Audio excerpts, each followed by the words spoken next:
B'siyata d'shmaya, we're going to learn Shabbos Daf Kuf Chof. We're going to start approximately a quarter of the way down from the beginning of the Amud. Says the Mishnah, Matzilin sal mole kikrois afal pi sheyesh boy meos udois.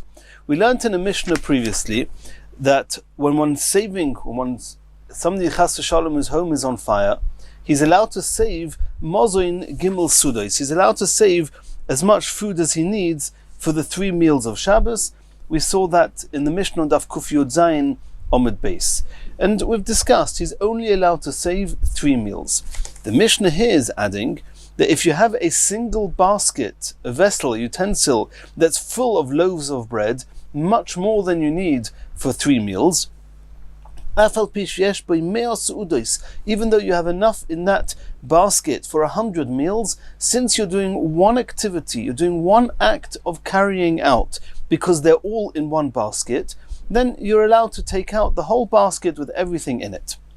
Ve'igul shel devela, a cake made of dried figs, which typically would be much, much larger than you need for the 3 meals of Shabbos. V'chovyas shelayin, or a whole barrel of wine, even though there's much more there than you need for the meals, since it's one piece, it's one cake, it's one barrel, you can carry it out. The Mishnah continues, besides for what you yourself, whoever's home is burning, is allowed to save, you're allowed to tell other people, Bo, come, v'hitzilu lochem, and take what you need, it's all going to get burnt anyway. Take whatever you need. V'im hoyu pikhin, if they are wise, if they are sensible, then after Shabbos they'll come and claim from him the pay for helping him carry and save the food, which means that he has to tell them, he's allowed to tell them, save it for yourself, it's going to get burnt anyway, take what you want. Afterwards, in the event that they're allowed to keep whatever they take, it's hefka. However, they're allowed to give it back to him, and when they give it back to him, they can say, but at least pay us for our labor. So if they are clever, they will ask for the money for their labor. And the Gemara is going to discuss this more. Continues the Mishnah, Leheichon matzilin oison. We saw previously that when it comes to saving Sifrei Kodesh, Sifrei Torah, you're allowed to save it to a mavui. We had a machleikas in the Mishnah, a mavui mefulosh, a mavui she'enei mefulosh. Here the Mishnah says regarding food items that it's very important to have 3 meals on Shabbos, but it's not as important or as pressing as saving a Sefer Torah from being burnt. And therefore the leniencies that we had with saving a Sefer Torah, we do not have with saving food. So where are you allowed to take the food out to? L'chotzer ha'mu'ureves, from the home to a chotzer, a typical courtyard. And in a previous shir we explained this, that a chotzer is where is a shared courtyard by a number of homeowners, and technically speaking it's Rishus HaYochid, but since it belongs to many Yechidim, you're only allowed to carry there if you make an Eruv Chatzeris. How do you make an Eruv Chatzeris? All the people contribute to food that's placed in one home, and then it's as if all the people at the onset of Shabbos are residing in a single home. Then it's as if the whole chotzer belongs and is an annex to a single home, and therefore everyone's allowed to carry to and in the chotzer. So the Tanna Kama says that you're allowed to take out the food to a chotzer that has an eruv. And we're going to see in the Gemara is going to ask that it's poshet, it's mutter to carry anything there, take out as much as you want. We'll see in the Gemara. Ben Beseira says there's a special leniency here, even though this chotzer does not have a ruvei chatzeris, nonetheless one's allowed to carry the mozin gimel sudois, or the sal, the basket, mole kikrois, full of loaves, from the burning house to the chotzer, even though it does not have an eruv. Continues the Mishnah, not only are you allowed to take out food, you're also allowed to take out any of your kalim, any utensils, any vessels that you need, tables, chairs, beds, anything you need to survive and to live on Shabbos, you're allowed to, or anything that's normal to use on Shabbos, you can take out. If a person had a very large wardrobe of clothes and he's afraid they're all going to get burnt, then he can wear as much as you can put on. Any clothes, any amount of clothes, anything you can put on, you can wear. you can take out. V'oitev kol ma sheyochil. He should wrap himself with anything that he can. Lativ, kol ma sheyochil lativ, anything he can wrap himself with, and take it out. Says the Gemara, Rabbi Yosi Omer Yudches Kelim. Rabbi Yosi says you're allowed to save 18 different types of clothes, those that are typical to be worn even during the week. But more than that, you're not allowed to. According to Tanna Kama, you can go out to the chotzer, remove the clothes you've put on, and then go back in the house and wear some more clothes and take them out that way. According to Rabbi Yosi, you're only allowed to take out 18 clothes and no more. And the Gemara is going to tell us what these 18 are.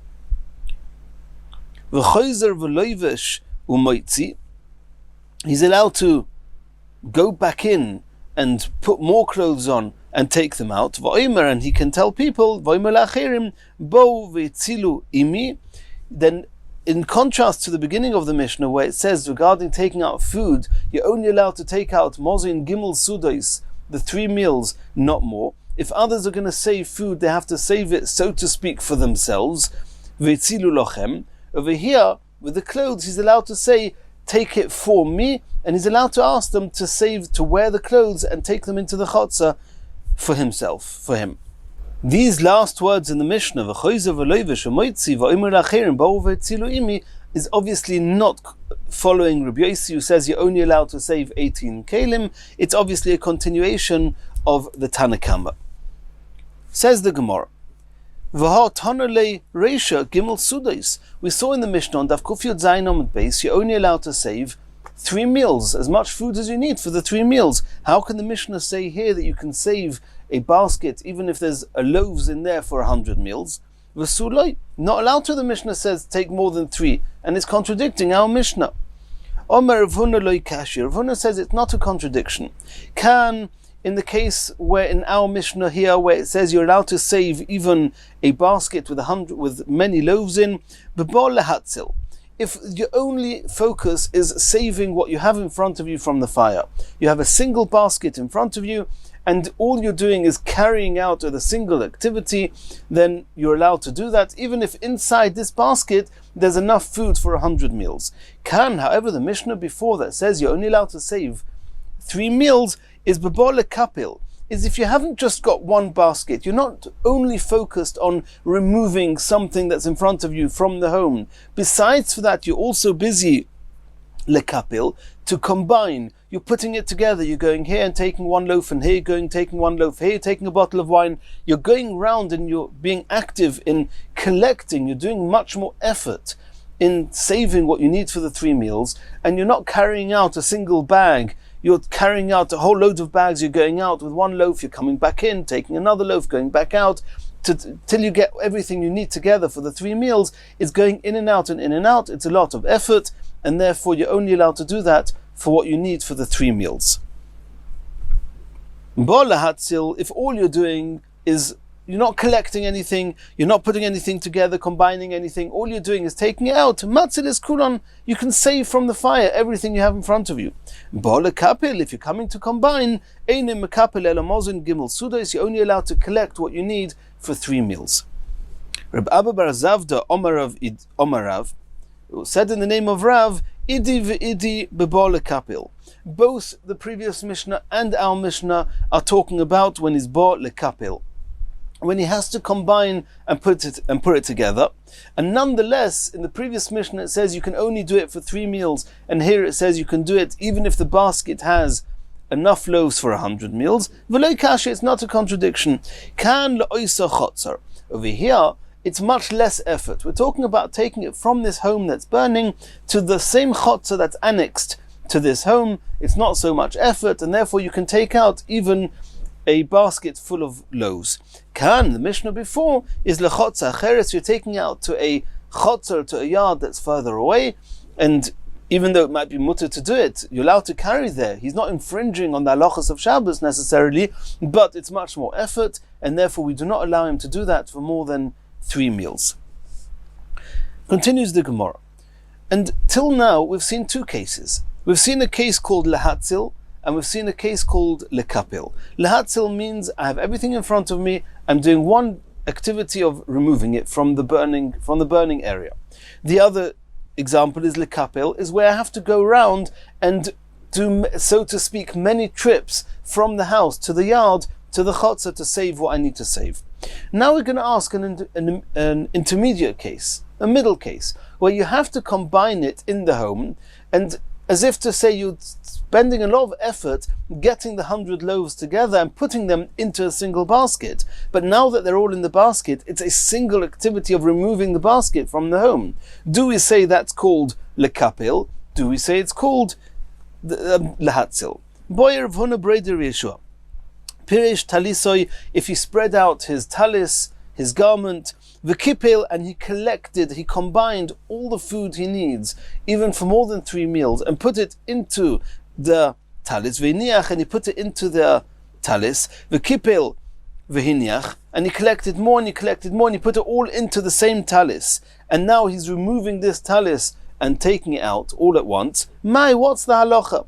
Kabbalah hatzil domi, is it compared to because when you're actually taking it out of the house, you're doing a single activity similar to the cell mentioned in our Mishnah? Or is it compared to having to combine and collect many food items, which is much more effort, and you're only allowed to do that with 3 meals? And obviously this question is only applicable according to the first answer, according to how Rav Una explained that there's a difference between whether it's lehatzil or lekapil. Says the Gemara, I'll prove to you that it's mutar. It's considered one kli and you're allowed to do it. Mida Omar Rava. Rava said, Ataya Rav Shizbi Rav Chizda. Rav Chizda made a mistake when he said the following to Rav Chizda, V'dorash, and he taught as follows. Ubilvad shelo yovi kli shu machzik yosem megimel sudais. We mentioned before on Daf Kuf Yud Zayin Amud Beis, what happens if somebody's a barrel of wine, nishbur aloi chovis boroish gaga, on his roof, a barrel of wine broke, then we saw there, you're allowed to take a kli, another vessel, another utensil, and put it underneath the broken barrel. Uvilvad shelo yovi kli acher, you're not allowed to bring another utensil, v'yikloit, and catch the wine that's pouring off the roof, kli acher, nor are you allowed to bring another kli v'yitzarif and put it level to the edge of the roof to let the wine that's already dripped onto the roof flow into this kli. You're not allowed to do that. That's what we saw before. And in response to that, Rav Shizbi said to Rav Chizda, the kli that you're using to put underneath the barrel to collect the wine is got to be a kli that will not collect more than the amount you need for the 3 meals on Shabbos. Shma mina, kabbalah hatzil domi. Over there, we're talking about a case where what you're saving, what will be saved will then be saved in a single kli. But it's not as if it's all already present in the single kli. It's dripping into it bit by bit. That's compared to lekapil. You have to combine the food or the wine from many different areas, many drips that are dripping out of this barrel, into a single barrel, into a single kli, and then you're going to take out and rescue whatever's in this kli. And since we see there that Rav Shizbi said you're not allowed to use a kli, Rav Shizbi said you're not allowed to use a kli that's larger than what you need for the 3 meals. And Rava said that was a mistake, and Rav Shizbi wasn't right. So Rava holds you're allowed to take even a much bigger kli. So you see that Rava understood that even though it's compared to, there's a stage of combining, but since it's all collecting in one kli, you're allowed to save it even though it's more than gimel sudes. So Shma Minah, Kabbalah Hatzil Domi. So we see that it's compared to Ba'al Hatzil that we mentioned before, V'Shaper Domi, and it's mutar. Omele Rav Nachman bar Yitzchak l'Rava. Rav Nachman bar Yitzchak said to Rava, "Mai tu'usa." How do you know it was a mistake? Maybe he's right. You're only allowed to use a kli that can save up to as much wine as you need for the 3 sudas. Omar lei diktoni, because we saw over there in the brisa, ubilvad shelo yovi kli acher. You're not allowed to bring another kli and catch the wine falling off the roof. Kli acher v'yitzarif, and you're not allowed to bring another kli and hold it level to the roof for the wine to drip into it. Kli acher hu delay. You're not allowed to bring another kli, in order to be yiklot or yitzarif. Aval bahu mono. But with that vessel that you're using to put under the broken barrel to catch the wine, kama de boy matzil. There the Brisa doesn't say there's any limitation. There it can be as much as you want. Even though it's not already all together, it's dripping into this kli, it's considered of kipel vehiniach, and it's mutter, and because the halacha of kipel vehiniach is similar to ba'al hatzil, and even if it's got in it enough for meo sudois, you're allowed to save it. Continues the Gemara. Ve'igul shel dveila v'chovyus shel yain. We saw in the Mishnah, v'goymer v'chulu, etc. And we saw in the Mishnah that you can tell others, hitzilu lochem, everything's getting burnt, save for yourselves whatever you want. If they are wise, after Shabbos, they'll come to the owner and say, pay us for our labor. Now the Gemara is going to discuss here, we have to understand this, the situation.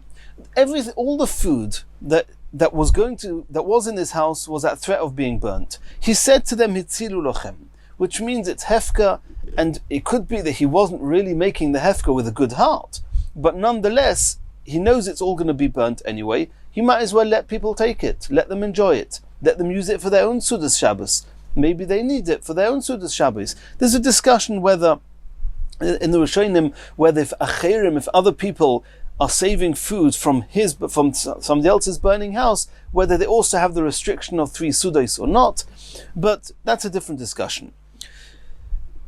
Now, in the event that they keep whatever they save, they keep it for themselves, they obviously cannot ask the owner of the burnt house to pay them for their labor.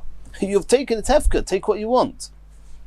Now, in the event that they give it back to him, here there's a discussion. If there was arrangement likatchila, if he said to them on Shabbos, I want you to do work for me, to labor for me on Shabbos, and I'll pay you after Shabbos, that's called schar Shabbos. And one should not take reward, one should not take any schar, any payment for work done on Shabbos. So that we're going to see here in the Gemara, what's going on. Says the Gemara, cheshbon maya vidute. You're saying if they're wise, they can come to him and make a cheshbon and ask for payment for their labor. Me'afkera kazachu. They took it from hefka. It was all going to be burnt. He told them, take it for yourselves.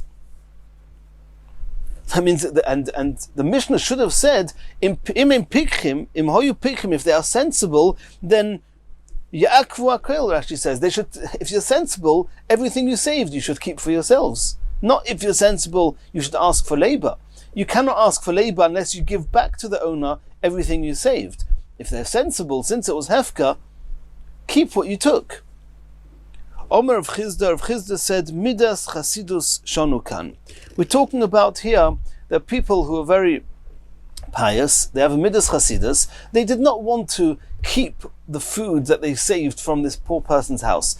His house burnt down, he was not allowed to save more than 3 meals, we were allowed to help him, so we saved it. Of course we could have kept it for ourselves, but our Midas Chasidus, our piousness does not allow us to keep it, we're giving it back. And that's what the Mishnah says, that if you give it back, then after Shabbos, if you're wise, then you can ask him to pay you. But Omar of Chizda says, Agro de Shabbata Shokli, is it appropriate, especially for people who are pious, to take reward, to take payment for work done on Shabbos? That's inappropriate for a chosid. Elo Rava says, Hocha b'yirei shamayim oskinon. We're talking about not somebody who's on the high level of chasidus, where he's not only is he going to give back the food to the owner, he's not even going to ask for payment. We're talking about Yirei Shamayim. He's afraid that the person did not do hefka with a good heart, and therefore they did not want to rely on the hefka, they gave back what they saved, but at least to take payment. Now it's true that if the arrangement would have been, do labor and I'll pay you, it's osa. That's Schar Shabbos, that's osa. However, over here, that wasn't the arrangement. He said, save what you want. He didn't even talk about payment. Therefore, halachically speaking, it would be permitted to take payment because it's not called payment for labor that was prearranged. However, somebody who's a chosid will, since it's similar, it smells like Schar Shabbos, at the end of the day, I'm taking money for labor I did on Shabbos, a chosid doesn't do that. A Yirei Shamayim says, no, I was allowed to keep it all myself. I have Yiras Shamayim, I'm giving it back to him. But I worked hard, and there's no Issa because it was not a prearranged fee. It was not prearranged I was going to get paid for my labor, and therefore I don't need to be mevat on that. I don't need to forego that.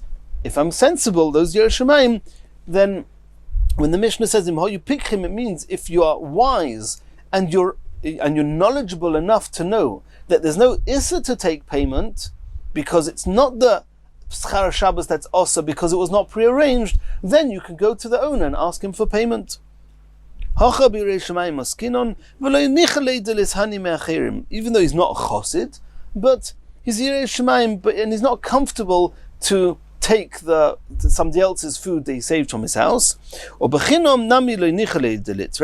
on the level, on the madrega to work and just not get paid for it, and therefore v'hachi ka'omar. And this is what the Mishnah, and this is what the Mishnah means. And these words v'hachi ka'omar apply both to Rav Chizda, who is talking about Chasidus, and both to Rav, who is talking about Yiras Shamayim, that it says, V'imo you pick him, if they were wise enough to yodi, that they know, that this is not the prohibited payment for work on Shabbos. They're allowed to ask him after Shabbos that we're giving you back the food, but at least pay us for our labor. Continues the Gemara. We saw in the Mishnah asked, to where are you allowed to save whatever you're allowed to take out? And we saw, according to the Tanakama, into a chotzer or reves, and according to Ben Beseira, even to a chotzer that does not have an eruv. Asks the Gemara, and the Gemara is now going back to, I'm not sure why the Gemara starts with lehechon matzilon, but the Gemara means it's going right to the end where it says that he says v'hitzilu immi. In contrast to what it says first, v'hitzilu lochem, as we pointed out when we learnt the Mishnah, that if you want other people to help you save the food, you can tell them they can save it for themselves. But when it comes to clothes, he can say, hitzilu imi, save it for me.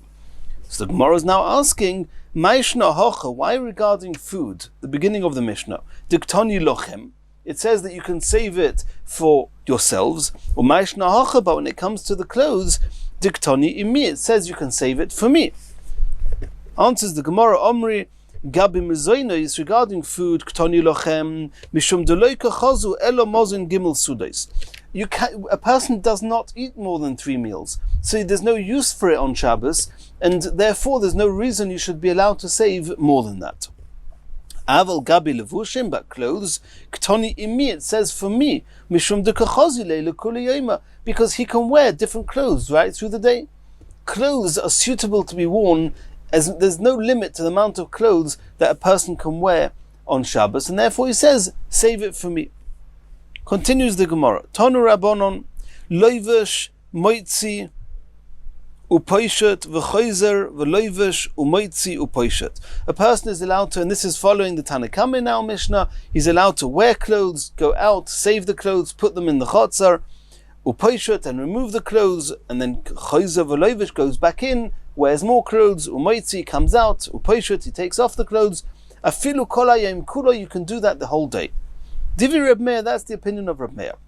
Reb Yosi Omer, as we saw in our Mishnah, Reb Yosi says no. He says Shmoina Osa Kelim, you're only allowed to remove over Shabbos 18 pieces of garments. Ve'eluhem, and they are Ve'eluhem Shmoina Osa Kelim. These are the garments you're allowed to save on Shabbos. These are the garments that are typically worn on any regular weekday. Maktoiron is a cloak, that's 1. 2, ankuli, which is an outer coat. 3 is a pudna, which is an outer belt. 4 is kalvus, which is a type of vest, shel pishton, made of linen. 5 is a chaluk, which is a shirt. 6 is a pilios, which is a type of a robe. 7, ma'poires, which is a kerchief, something that was put around his neck to wipe himself with. 8 and 9 is shnei saparkin, which are leg bands. 10 and 11 is shnei min olim, is 2 shoes. 12 and 13 is shnei and pilois, is 2 socks. 14, 15 is base pargoid, which are leg coverings that cover till the knee. Number 16, v'chager is a belt, shebamosnov, which is on his loins. 17, v'koiva shebaroishe, a hat on his head. And 18 is sudur shebetzavori, is a scarf around his neck. And that's, a person does not use more than that in any one day, and therefore Rabbi Yossi says you're only allowed to save those 18 clothes. Continues the next Mishnah. Reb Shimon ben Nanas Omer. Poirsin oyer shel gedi, one's allowed to spread out the hide, the skin of a kid, which is this skin is typically very soft and moist, and therefore it does not burn. If fire comes to it, it will singe it, it will not burn it. And you're allowed to spread that al gabe shida, onto a carriage, teva, onto a trunk, or migdal, or onto a closet, she'ochaz ben ha'ur, that a fire has got hold of it and is threatening to burn them. Since this hide, this skin, does not burn, if you spread the skin on top of it, when the fire gets to the skin, it will singe it, but it will not burn it. It will stop the fire from burning the shida, teva, and migdal. And Reb Shimon ben Nanas says you're allowed to do this on Shabbos, even though at the end of the day the fire is going to get extinguished because there's nothing more to burn. I am not causing it. I'm not doing an activity of extinguishing it, and I'm not even doing something that's causing it to get extinguished. All I'm doing is I'm depriving the fire from getting to any burnable, flammable material, and therefore it's mutter, says Reb Shimon ben Nanas. Continues the Mishnah. V'oisin mechitza b'kol ha'kelim, one's allowed to make a partition using any vessels, bein melein, irrespective of whether they are full of water, bein reikonim, or if they are empty, b'shvil shelo yitaver adleika, in order that the fire will not penetrate and get past this partition, and that way you'll be saving anything that's on the other side of the partition for getting burnt. And it could be that these kelim which are full of water, what's going to happen is the fire is going to come to them. They're not going to withstand the heat. They're going to crack. The water inside them is going to spill out and extinguish the fire. But according to Tanna Kama, that's okay. I didn't do anything wrong. There's nothing wrong with moving barrels of water. I'm allowed to put them there. The fact that it's going to cause indirectly, but it's just causing extinguishing, according to the Tanna Kama, they say it's mutter. Rabbi Yossi says you're not allowed to do it. B'kli cheres chadoshim meleim mayim, new earthenware kelim which are full of water, there you're not allowed to put those up as a partition so the fire shouldn't penetrate to the other side, because they are not able to withstand the heat of the fire. They're going to crack, they're going to burst, and even though it's only a goyram, it's only causing the extinguishing of the flame, you're not actively extinguishing it, nonetheless Rabbi Yossi says that it's osa, and we're going to see later on exactly what the point of the argument is, where they're arguing. Says the Gemara, Omar Rav Yehuda Omar Rav, it was said in the name of Rav, talis she'ochaz ba'ur ha'ur.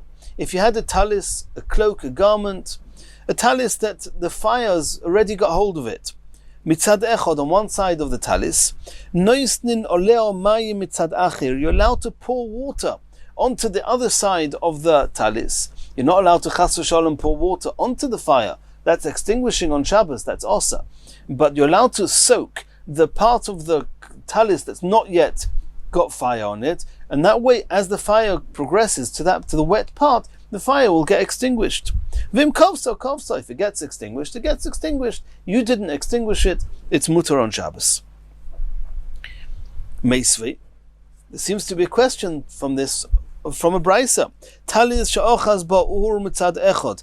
If the talis is burning on one side, poishto, you're allowed to unfold it if it was folded up, and this fire is started burning one side of it. Since it's all folded up, the fire will creep between the folds and burn the whole talis. You're allowed to unfold the talis, umiskaser, and wrap yourself up with it, cover yourself with it. Be careful you don't get burnt, but you're allowed to do just normal things as long as you're not actively going out of your way to actually extinguish the fire. You're allowed to do that, and you can cover yourself with that talis. Vim kovsa, even though you know full well that once the talis is not folded up anymore, so there's not so much material for the fire to hold on to, and then it may well get extinguished. It's okay. If it gets extinguished, it gets extinguished. You didn't do it directly, it's mutter. V'chein sefer Torah, so to a sefer Torah she'ochaz bo ya'ur, fire was burning part of it. Poishta, you're allowed to unroll it, v'koyre boy, and read from it. And you're not allowed to just unroll it and extinguish the fire, but you're allowed to go about using it in a normal way. Unroll the Sefer Torah, like we said before, you can unfold the talis and wear it. You can unroll the Sefer Torah and read from it. And if it gets extinguished, then it gets extinguished. It's okay, you didn't do it directly and intentionally. So this is the question now. How can you Rav say that if ochaz boya'ur, you're allowed to actually put water onto the part of the talis that's not yet burning, and it's okay. Over here you see you're just allowed to unfold it and unroll the Sefer Torah, but you're not allowed to pour water on it, because just unfolding it, as we saw before with the Oyer Agadi, with the hide of the kid, that I'm not doing something that's actually going to extinguish it. I'm just making it more difficult for it to burn. However, adding water to it, I'm actually contributing to extinguishing it. I'm not doing it directly, I'm doing it indirectly. It's a groma, but it's a groma of kibui. So how can you say that you're allowed, how can you, Rav, say you're allowed to pour water onto the talis? In the Brisa it says you're not allowed to do that, you're only allowed to unfold the talis. Says the Gemara, Hu da'omar Reb Shimon ben Nanas, what we saw before, that Rav Yehuda says in the name of Rav that you're allowed to put water on, even though you're going to cause it indirectly to get extinguished, is following the opinion of Reb Shimon ben Nanas in our Mishnah that says that you're even allowed to make a mechitza b'kol ha'kelim bein melein bein rikonim, is pouring water on the part of the garment that's not yet burning is no different to putting vessels, new earthenware vessels full of water, in the way of the fire. The fire is going to then crack these vessels and the water is going to extinguish the fire. The Reb Shimon ben Nanas, not like Rabbi Yossi. Rabbi Yossi says it's asa, but according to Reb Shimon ben Nanas, who is the Tanakama of the Mishnah, says that not only are you allowed to put the Oyer Shel Gdi over the Shida, Teva, Migdal, you're even allowed to put kalim that are going to burst and pour water where the fire is. It's also mutter, and that's the opinion of Rav Yehuda Omarav that we saw here. The Brisa that says that you're not allowed to do it is obviously following Rabbi Yossi. Says the Gemara, who says that Reb Shimon ben Nanas in the Mishnah is the same as the case of Rabbi Yehuda Amarav? Eimed Omer Reb Shimon ben Nanas mipnei shu mecharich gram kibui mi Omar. The Gemara is asking that if you look carefully at the Mishnah, we added in a lot in the Mishnah, and I actually explained the Mishnah based on what the Gemara is about to answer. But if you look in the Mishnah itself, what does it say? Reb Shimon ben Nanas says explicitly you're allowed to put the Peirusin Oyer Shel Gdi. You're allowed to cover the Shida, the Teva and the Migdal with the hide of the kid, where you're not extinguishing the fire, you're just making it difficult for the fire to reach anything flammable. And that's compared to the Brisa that says that you're allowed to unfold the talis but not put water on it. How do we know that Reb Shimon allows even to use water? So how did we explain that? Because it says v'oisen mechitza b'kol ha'kelim bein melein bein rikonin b'shvil shelitave adleika. Since Reb Shimon ben Nanas, who's the Tanakam of the Mishnah, says you're allowed to use full kelim and empty kelim in order to prevent the fire from penetrating, so there you see you're allowed to do something that's going to extinguish the fire. Is that true? Did Reb Shimon ben Nanas say that? Maybe Reb Shimon ben Nanas only allowed using the type of kelim, even if they're full of water, but only allowed to use those kelim that are not going to crack. And therefore, you would have no proof from Reb Shimon ben Nanas that you're allowed to do something that's actually going to pour water where the fire is going to come to and extinguish the fire. Gram kibui, causing extinguishing. You don't see that explicitly in Reb Shimon ben Nanas. Says the Gemara, you're right. It doesn't say it explicitly, but from reading what Rabbi Yossi says, I can understand what he meant. From the fact that Rabbi Yossi says you're not allowed to use new earthenware kelim with water because they're going to crack, we can deduce from that Reb Shimon ben Nanas, who says that you can use b'kol ha'kelim, any kelim, even though they're full, that he allows even using new earthenware kelim that are full of water, and we know they're going to crack, and nonetheless he says it's mutter. So you see that Reb Shimon ben Nana says gram kibui is mutter, and therefore we know that Reb Yehuda Marav has Reb Shimon ben Nanas to rely on. That's what the Gemara says. Yes, I have got proof from Reb Shimon ben Nanas, even though Reb Shimon ben Nanas explicitly only spoke about the putting on the hides of the gdi, which is mecharich, which just singes, but I also know that he allows gram kibui. How? Midiktoni Sefer, since it says in the end of the Mishnah, Rabbi Yosi Oiser, בכלי חרס חדושים מלאים מים שאינם יכולים לקבל סעור והן מזבחין ומחבר נסד לאיקה. Since Rabbi Yosi says you're not allowed to use new earthenware kelim that are full of water because they cannot withstand the heat of the fire, they're going to burst and the water is going to extinguish the fire. And Rabbi Yosi says it's also michlal. I can deduce from there that the Tanakama, which is Reb Shimon ben Nanas, shori, he allows it, and therefore Reb Yehuda Marav, who allows you to pour water on the part of the talis that's not yet burning, is following the opinion of Reb Shimon ben Nanas. Continues the Gemara, Tonu Rabbanon, Neir she'al gabe tavlo, if you have a burning lamp on top of a board, and this board is lying wherever it's lying, on a table, on a surface, and he wants to move this, he wants to take away the board and move the lamp, he's allowed to just pull away the board, even though there's a lamp on it, and the lamp will fall. The lamp will fall down. I didn't want it to extinguish, I didn't need it to extinguish, I didn't care if it extinguished, but I want the board, and I'm allowed to pull away the board. The lamp fell over and extinguished, okay, that's fine.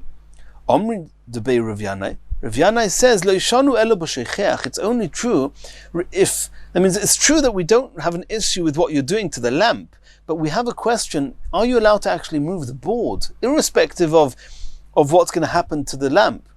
If the board is a bosses, if the board was muktzah when Shabbos came in, why is it muktzah? Because it was holding a burning lamp.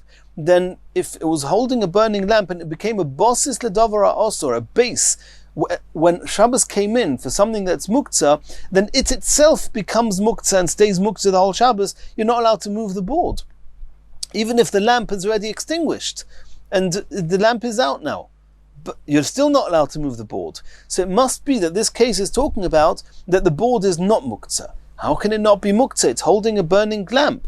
The answer is that when Shabbos came in, I didn't actually want this lamp on this board. I just forgot it there. I forgot. I was going to take it away. I wasn't going to leave it there.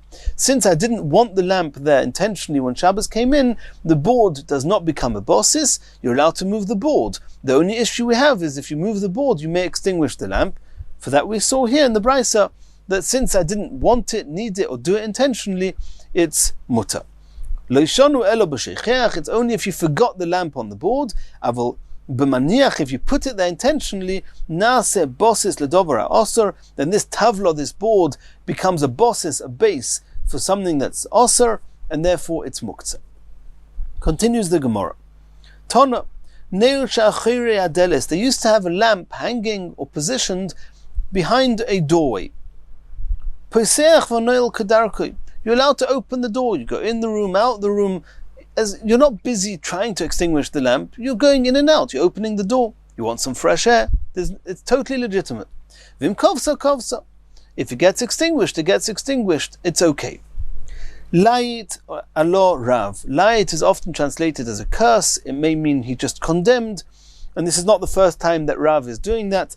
We had the Gemara on Daf Kuf Ches Amud Aleph that Rav, he was lait in a number of other cases, but Rav, he condemned the people who are allowed to open and close the door.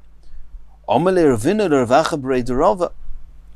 said to Rav Acha Brei Derava, or V'omri lo Rav Acha Brei Derava lo Rav Ashi, Rav Acha Brei Derava said to Rav Ashi, "My tam elayta lo Rav." Why was Rav so condemning and so? What was his problem? Are you going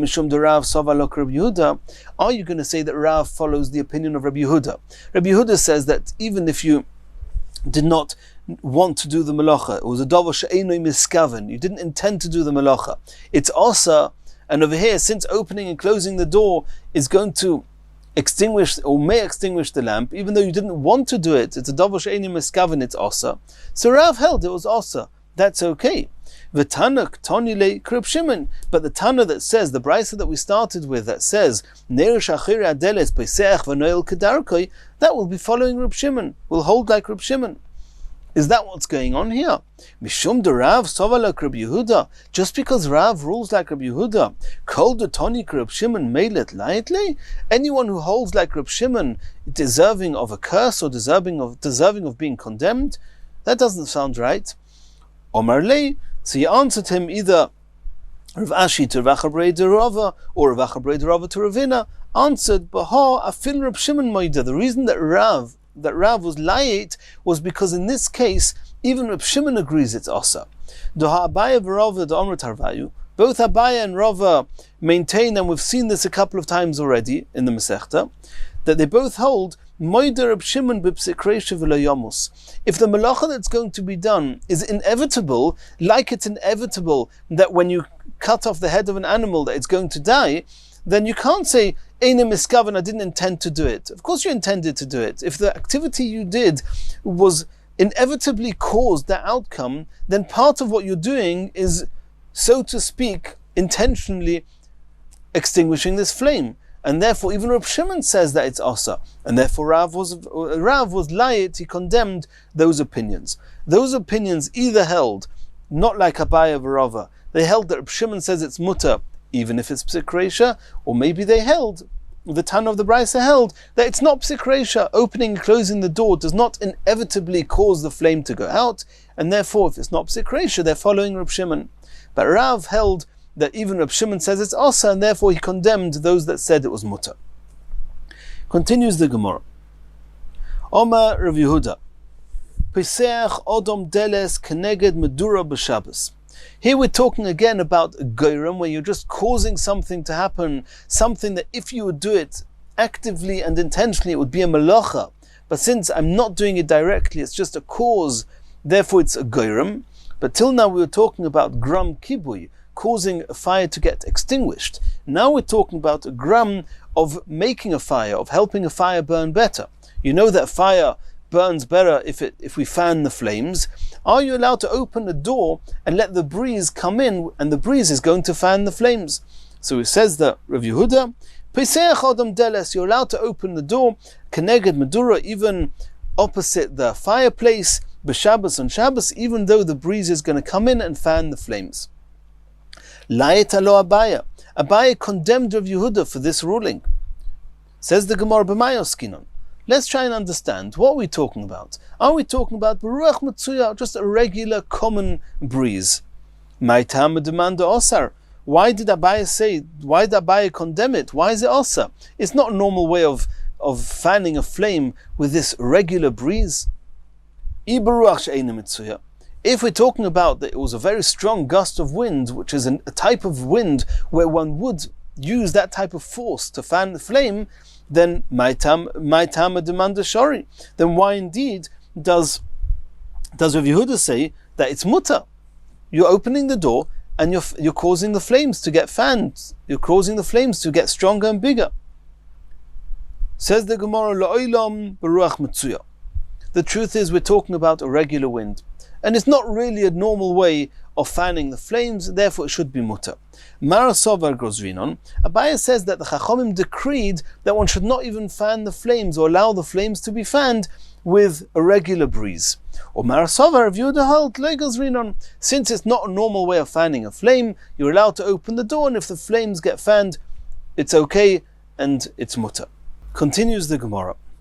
Oisin mechitza chulei. We saw in the Mishnah, the Tanakama holds that we know it's Rabbi Shimon ben Nanas, holds that one is allowed to make a partition using any type of vessels, even though some of them are filled with water, even though some of them are earthenware and new, and it's quite clear that they may possibly crack and burst, the water will spill out of them and extinguish the fire.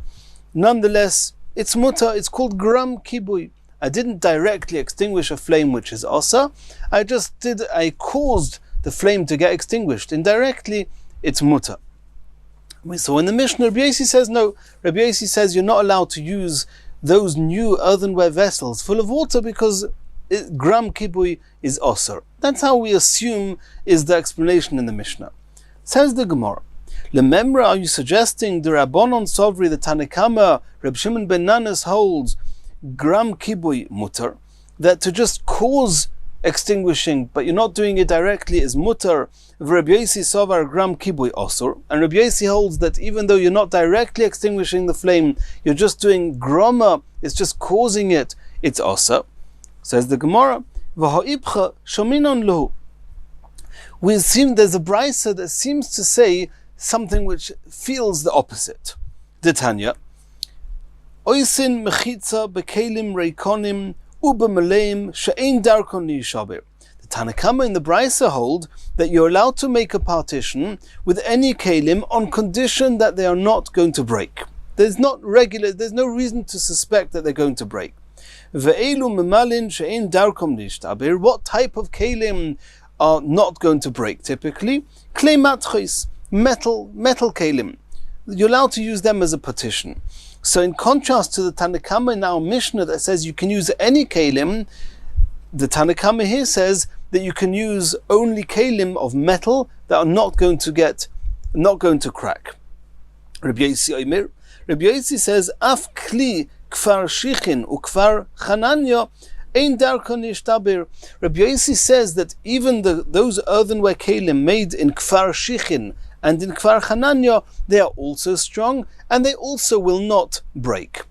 So the truth is that we have, and the Gemara is going to address this later, Tosfos discusses at the end of the Amud, we have a contradiction in, we have, the Mishnah is asking, Ibcha, that there's a Ibcha Shaminon Hu. What's the Ibcha here? Ibcha means it's opposite. So Rashi and Tosfos explain, whereas in our Mishnah, the Tanakama were more makel, were more lenient. Rabbi Yosi is more machmir, was more stringent. In this brisa, it's the other way around. The Tanakama are being more stringent. They only allow you to use metal kelim. Rabbi Yosi is being more lenient and saying you're even allowed to use kelim that are not metal, providing that we assume that they're not going to smash. Now, we still have an issue here that besides the fact that the relativity between the Tanakama and Rabbi Yosi, who's more stringent, who's more makel, it's an opposite. But even more than that, we have a contradiction in the Tanakama themselves. The Tanakama in the Mishnah seem to say that gram kibui is mutter, and over here in the Brisa it seems to say that gram kibui is osir. Rabbi Yosi in the Mishnah says gram kibui is osir. Rabbi Yosi here also holds gram kibui is osir. He's just extending what the Tanakama say. Tanakama say only metal kelim. Rabbi Yosi says no. Even the kelim from these two places, from the Kfar Shichin and Kfar Chananya. But other kelim that are prone to crack, Rabbi Yosi says you're not allowed to.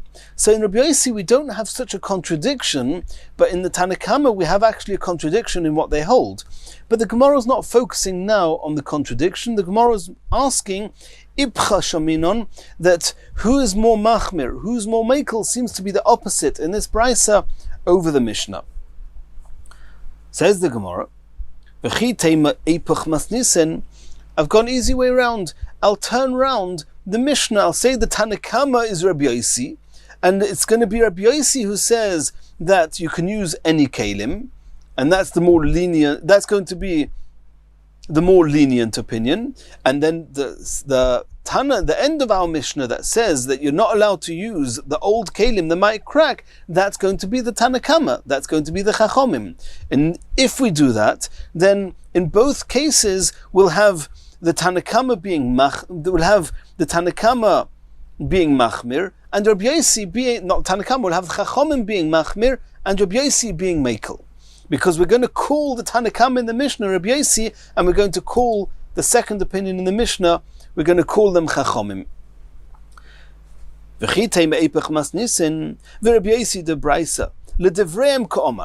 And besides for just turning around the names, which will mean that in both cases Rabbi Yosi is more makel, but in order there shouldn't be one big contradiction here, we're going to explain as follows. Rabbi Yosi in the Brisa is not talking about his own opinion. He's talking about the Chachomim's opinion. And then it would read as follows. The first opinion in the Mishnah which is the more lenient one we said, was Rabbi Yossi, that says you can use any kelim even if they're going to crack.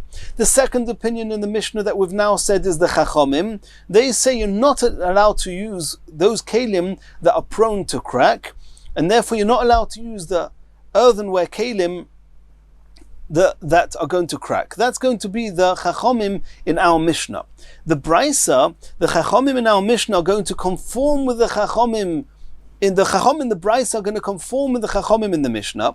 And the same way as the Chachamim in the Mishnah, after we turn the Mishnah around, hold you're not allowed to do gram kibui, so too at the beginning of the Brisa they say you're not allowed to do gram kibui, even though in the Mishnah, the Chachamim in the Mishnah, if we turn it around, say you're allowed to use any kelim besides for new earthenware ones, and the Chachamim in the Brisa here hold that you're only allowed to use metal ones. Tosfos discusses that and says that it's not only metal. It means any kelim that we know definitely that are not going to crack. And then Rabbi Yossi in the Brisa is actually responding to the Chachamim. And Rabbi Yossi means to say, I myself hold gram kibui is mutter. You Chachamim hold that gram kibui is osur, and only kelim that are strong as metal kelim you can use. At least agree with me that the kelim that are made in Kfar Shichim and Kfar Chananya, there's no risk that they're going to crack. They should also be included in the bracket of the metal kelim that you allow.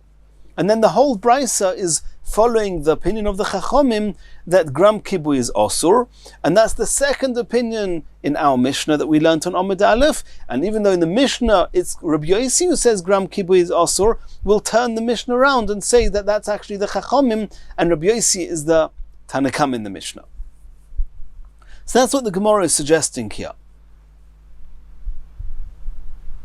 Says the Gemara, if so, umimotzis opchasle, can you turn it over? Can you actually assume that the Chachamim hold that gram kibui is osur, and Rabbi Yossi is the one that's going to hold gram kibui is mutter? It was said explicitly in the name of Rav, man tana gram kibui osur. Who holds that gram kibui is osur? Rabbi Yossi. It's Rabbi Yossi says gram kibui is osur. If so, it must be Rabbi Yossi who's the second opinion in the Mishnah, not the first opinion. If so, we come back to a problem. How are we going to learn our Brisa? Here in our Brisa, Rabbi Yossi says that you're allowed to. Rabbi Yossi is more mekel than the Chachamim, and not like the Mishnah that says that Rabbi Yossi is the more machmer than the Chachamim. And also we're going to have a contradiction in the Chachamim. The Chachamim in the Mishnah say gram kibui is mutter, and the Tanakama here say gram kibui is asur. We're not going to turn it over, and the questions are going to come back. Ubraisa kulo Rabbi Yossi, v'chisure mechsura. This whole Braisa is actually just Rabbi Yossi, not the Chachamim. Rabbi Yossi says gram kibui is osur, like we saw in the Mishnah. This whole Brisa we learned here is all Rabbi Yossi, and this is how we have to read into the Brisa. Oisin mechitza bekelim reikonim ubemeleim she'ein darkon leishtaber. You're allowed to make a mechitza, partition, with any kelim that you know are not going to break. Ve'elu en kelim she'ein darkon leishtaber, and which kelim can you assume are not going to crack? Kli matches, they are the metal kelim. Ukli kfar shichin, ukli kfar chananya. Nami ein darkon leishtaber. And even the kelim of Kli, those made in Kfar Chananya and Kfar Shichin, are also not going to crack. And the reason that you're only allowed to use kelim that are not going to crack is because Rabbi Yossi holds Af Kli Kfar Shichin or Kli Kfar Chananya ein darkon lishaver. And the reason that we're saying that is because Rabbi Yossi holds that. That means the reason that you're allowed to use the kelim from Kli Shichin, from Kfar Shichin and Kfar Chananya is because Rabbi Yossi holds that they're not going to crack. And since they're not going to crack, you're allowed to use them. If they are going to crack, or if they could crack, you're not allowed to use them because Rabbi Yossi holds gram kibui is osur. So at this point in the sugya, the Chachamim hold gram kibui is mutter, and Rabbi Yossi holds gram kibui is osur. V'romi d'Rabbanon ad Rabbanon, v'romi d'Rabbi Yossi ad Rabbi Yossi. I have a contradiction in the Chachamim and a contradiction in Rabbi Yossi. The Tanya we learned in a Brisa. Harei shehoya shem kosov lo el basori. If somebody has a name written in ink on his flesh, and he wants to go to the mikveh. If he became Tomei, and there's a mitzvah that somebody who's Tomei should become Toir. He wants to go to the mikveh, but if he goes into the mikveh, he's going to rub out Hashem's name. He's not allowed to wash. He shouldn't oint anything on it. He's not allowed to stand in a filthy place with the name exposed. Like, you're not allowed to expose Dvarim Shebekdusha, Hashem's name, in those places. Shel mitzvah. What happens if he became Tomei min HaTorah and now he's got a mitzvah to become Tohir? How's he going to go to the mikveh? So says the Brisa, Koirich oleo gemi. He should wrap round it, covering Hashem's name, a reed grass, v'yered litfel, and he should go in tovel. And at this point we assume that covering over the name with this gemi is going to make that it doesn't, it's going to prevent it from rubbing out. And even though going into the mikveh, you're not actively rubbing out, it's just going to cause it to get rubbed out. Gram mechikas Hashem is osur, and therefore you have to put on it a gemi to make sure it doesn't rub out. So here you see the Chachomim hold that gram, that goyrim of a malach, of an issa, goyrim of an issa is, which is mechikas Hashem, rubbing out Hashem's name, is osur. And we saw it in our sugya that it's the Chachomim who hold that being goyrim kibui on Shabbos, extinguishing on Shabbos, the Chacham says mutter. Rabbi Yossi there argues and says, La'olam yered v'tovel kadarko, you can go into the mikveh just as you normally would. Or if you shouldn't actively rub the name, because then you're actively rubbing out the name of Hashem. But to go into the mikveh, it's just a gram mechikas Hashem. Since it's just a goyrim, a cause, it's mutter. This seems to contradict Rabbi Yossi we've learned till now, that says that gram kibui is osur. Says the Gemara, Shani Hosam de Omar Kro, Vavadetem es Shemom in Amokim Ahu, Loisason came Lashem Elokeichem. We're not now discussing how to answer the contradiction in the Chachomim. We're going to start with Rabbi Yossi. Rabbi Yossi in our Mishnah says, in our Sugya says, Gram Kibui is Osur. And over there, and when it comes to Mechikas Hashem, we see that Rabbi Yossi holds, you can go in Toivel. Gram mechikas Hashem is mutter. Says the Rebbe, yes, I've got an explicit pasuk, and the pasuk says that vavadetem es shemom, you should obliterate the name of those of the Rishonim from that place. Don't do that to Hashem. Don't obliterate, don't rub out Hashem's name. The term used is tasun. The issa of rubbing out Hashem's name is an activity.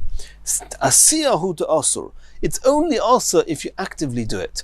Grama shori, if you just cause it, it's mutter.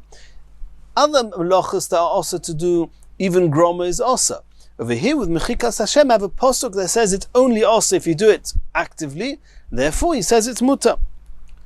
Says the Gemara, Ihachi, if so, if you're learning out from a pasuk that tasun, doing an activity, means that grama is mutter, let's get back to grama of kibui, doing a malacha on Shabbos. What does it say in the pasuk by Shabbos? Hochanami, regarding Chilul Shabbos, it says, Ksiv lo yisasek al malacha, you're not allowed to do a malacha.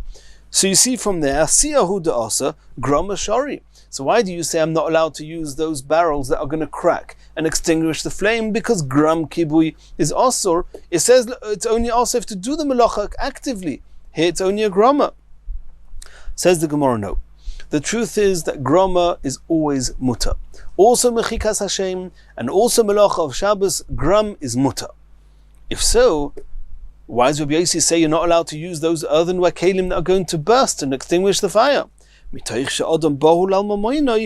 a person is worried and is in turmoil over his home and his possessions that are burning down, if you're going to allow him to put up that partition and try and save whatever's on the other side of it, he might forget it's Shabbos and he's going to actively extinguish the fire. And that was a decree they made because of Adam Bahul al Mamoinoi, that they didn't allow him to do it. But in and of itself, grama would be mutter.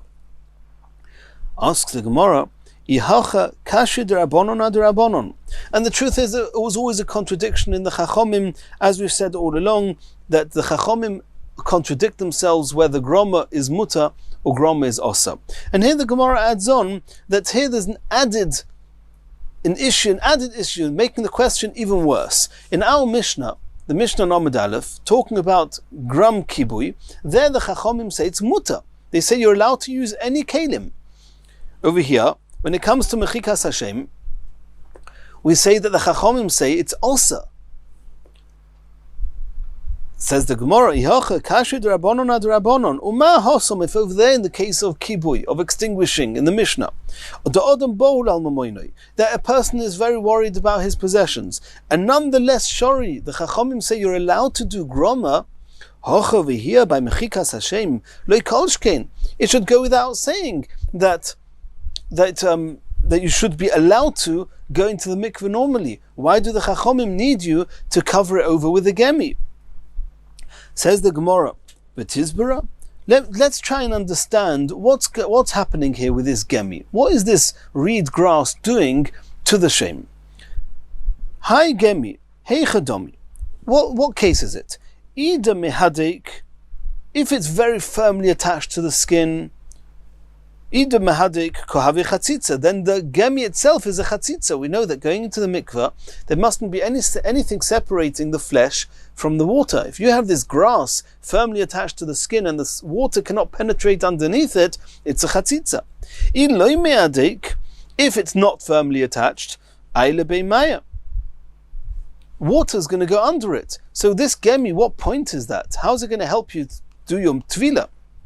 Says the Gemara, chatzitza, teipikle mishum joy. The Gemara says, if you're talking about chatzitza, then let's leave the gemi. The very fact is ink with Hashem's name on the ink on your flesh, that itself should serve as a chatzitza and should make that you can't have a valid tvila. And since we're not worried about that, because it's just a very small area, then so too, we're not worried about the chatzitza of the gemi. Says the Gemara, no. You cannot prove to me that we're not worried about chatzitza because it's just a small area. No. The reason we're not worried about the ink itself is belacho. It's talking about the ink is still moist, and it allows the water to penetrate between the ink and the flesh. The Tanya, we learned in the Brisa, Hadom, blood, v'dyoy, and ink, dvash, honey, v'cholov, and milk, yoveshim, if they are dry and they are attached to the skin, the flesh of a person, choytetzin, then they serve as a chatzitza. Lachim, if they are moist, ein choytetzin, so they're not choytetz. So we're not worrying now about the ink. That's not a chatzitza. So now we have to understand what's the reed grass helping you. If it's firmly attached, that will be a chatzitza. And if it's not firmly attached, then what have you gained? Mikol mokim kasha. It's a problem. According to Chachomim, what's the gemi helping you? Ela Omar Rava bar Rav Shila.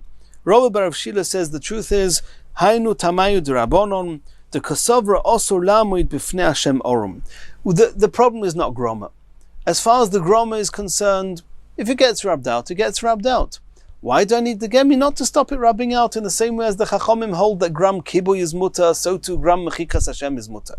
The reason that you need the gemi is because since it's Hashem's name, you're not allowed to face Hashem's name when you're not dressed appropriately. Since you're going into the mikveh, you're clearly not dressed appropriately enough to stand in front of Hashem's name. So you have to cover over Hashem's name. Says the Gemara, Michlal, can we deduce from here the Rabbi Yossi Sovar Mutalam with Bifnei Hashem Orum? Because Rabbi Yossi says you don't need the gemi. Well, how are you standing dressed like that, or not dressed like that, in front of Hashem's name? Says the Gemara, Demonach Yodei Lavei. Rabbi Yossi is talking about, or he demands, you don't need a gemi on it, but at least you have to put your hand over it. You have to cover Hashem's name. Says the Gemara, L'Rabbanon Nami, Demonach Yodei Lavei. According to the Chachomim, why is it not sufficient to just put your hand over it loosely and go into the mikveh like that? Why do you need the gemi? Says the Gemara, Dimnin demishtali v'shokele. You're going to forget and you're going to remove your hand from it, and then Hashem's name will be exposed. And therefore you need the gemi. Says the Gemara, Rabbi Yossi, Nami zimnin demishtali v'shokele. According to Rabbi Yossi, you should also need the gemi because you might by mistake expose the Hashem's name. Elo, says the Gemara, you're right. You have to have lekatchila. You should have a gemi in order not to expose Hashem's name. Everyone agrees if you have a gemi available, you should put it on. If you don't have the gemi available, then the question is, is covering it enough, or do we say no? You might uncover it. Go look for a gemi. So hachab mayoskinon lahadure a gemi. The question is, if I haven't got a gemi, do we say don't go to the mikveh and wait for it until you find a gemi, or do we say no, cover it over, try not to forget, and go into the mikveh? Rabbanon Savra, the Rabbanon hold Tvila Bismana Lav Mitzvah. The Rabbanon hold there's no mitzvah to go to the mikveh at the first opportunity. And therefore, Umadrinon, go find a gemi. Rabbi Yossi Savra, Rabbi Yossi holds Tvila Bismana Mitzvah. There's a mitzvah to go to the mikveh at the first opportunity, and going to look for a gemi may mean you're going to delay the Tvila to the next day, and there's a mitzvah to tovel at the first opportunity, and therefore Rabbi Yossi does not require this person to run after a gemi. Says the Gemara of Asavar, Rabbi Yossi tvila bizman mitzvah. Does Rabbi Yossi really hold that there's a mitzvah to go into the mikveh at the first opportunity? V'otanya, we learnt in a brisa, and this is a brisa regarding Yom Kippur. We know that on Yom Kippur a person is not allowed to bathe, he's not allowed to wash himself for pleasure. However, if he's got a mitzvah to tovel, and this does not apply nowadays for different reasons, most of these tumes don't apply nowadays. This is not halacha l'maisa, but for us. But either way, for somebody who minat Torah became tomei, and the time that he could go to mikveh was either on Yom Kippur night or Yom Kippur day, we'll soon see, depending what type of tumah it was, then is he allowed to go into the mikveh just because there's a mitzvah to go at the first opportunity on Yom Kippur? Or do we say no? You don't need to go now. It's Yom Kippur. Wait till after Yom Kippur. And the Brisa says as follows: Hazov v'azova hamatzira v'amatziras boil nida v'tomei meis. These 6 types of tumas, tviloson bayom, on the 7th day from when they became tomei, on the 7th day, or the 7th day of Nikiyim, according to the rules that each one has their own set of rules. On the 7th day, on the day, one's allowed to go to mikveh, and this is learned from Psukim, that even though you need 7 whole days, you need 7 days, miktsas yom kakuloi, just part of the day is counted a day, you go to mikveh in the day. Nida v'yoledes, the 2 tmeim, one called Nida, one called Yoledes, tviloson balayla. When they become tahir, they only go to mikveh the night after the end of the days of counting. Balkeri, a balkeri, that there's a mitzvah midrabanon, or there's an issa derabanon to daven or to learn in a state of balkeri, then tovel v'hoilich kol hayom kuloi. So, and let's remember, this is on Yom Kippur. So zava matzira matziras boil nida tomei meis, they can tovel on Yom Kippur day, because there's a mitzvah to tovel at the first opportunity. Nida v'yoledes is allowed to tovel on the night of Yom Kippur. A balkeri can tovel any time in the day he wants. He became tomei. He shouldn't really daven in that state. He's not allowed to daven in that state. He should go to mikveh whenever he became tomei. He should go to the mikveh. Rabbi Yossi says no. If he became tomei after he's davened mincha, he shouldn't go to the mikveh. If he became tomei before he davened ma'ariv on Yom Kippur night, he should go to mikveh so he can daven ma'ariv. If he became tomei before shachris, he should go to mikveh, daven shachris. Before musaf, before mincha, then he should go now, not because of tefillah bismana, but because you want to daven, and you're not allowed to daven like that. So you have good reason to go. But if it's after mincha time, there's no more tefillas now that you need on Yom Kippur. So if he would hold there's a mitzvah to tovel at the first opportunity, he would go now. But if there's no mitzvah to tovel at the first opportunity, you only tovel if you need to tovel now. He doesn't need to tovel. And Rashi explains that this brisa holds that Ne'ilah can be davened after Nacht. So after the end of Yom Kippur, he davens Ne'ilah. So if he became tomei after mincha, he should not go to mikveh, says Rabbi Yossi. Rabbi Yossi omer min mincha l'mayla eino tzorich litvel. So you see, Rabbi Yossi holds that tefillah bismana lav mitzvah, and that contradicts our explanation that the reason Rabbi Yossi says that you do not need to look for a gemi is because tefillah bismana mitzvah. Says the Gemara, Hahi Rabbi Yossi b'Rabbi Yehuda hu he de Omar dayo tefillah ba'achroina. The truth is, Rabbi Yossi himself holds Tvila bizman or mitzvah. And that's why you do not need to look for the gemi if you may risk missing the right time of Tvila. However, in this brisa that Rabbi Yossi says that a Balkari should not toivel on after Mincha, on Yom Kippur, that's following the opinion of Rabbi Yossi bar Rabbi Yehuda, or it is the opinion, it's not regular, it's not the Rabbi Yossi mentioned here before, it's a Rabbi Yossi bar Rabbi Yehuda, it's a different Rabbi Yossi, and he holds that there's no mitzvah, Tefillah Bizmano is not mitzvah. And we're not going to go into exactly what Rabbi Yossi bar Rabbi Yehuda holds, but just in a nutshell, there are some cases where it's very unclear when a woman can become tohir after birth. And there are some times where, because she forgot her calculations, there could be 35 different times that she could need to go to the mikveh. Some of them in the day, some of them in the night, but they are a period of approximately 3 weeks. And within those 3 weeks, she could have to go to the mikveh on any one of 35 days or nights. So there's one opinion says, yeah, go to mikveh 35 times. Tefillah bizman or mitzvah. Rabbi Yossi bar Yehuda says no. He says in any case, she doesn't know indefinitely that she's tahir until the 35th time, and therefore he says, Daya tefillah b'achrona, wait till right at the end, and that's when you'll finally become tahir again, on a definite way, and you don't need to tovel all the days or nights in between. So if we would hold tefillah bizman or mitzvah, is a mitzvah to tovel at the first opportunity, then any one of those 35 days or nights, it might be a mitzvah to tovel on all of them. But if you hold tefillah bizman or lav mitzvah, and you only tovel when you need to, then wait till the last opportunity. So since we see there that Rabbi Yossi bar Rabbi Yehuda holds tefillah bizman or lav mitzvah, that's the opinion that says that on Yom Kippur Balkari should not go to the mikveh after Mincha. And in Mirz Hashem, in the next shiur, we're going to continue the next Mishnah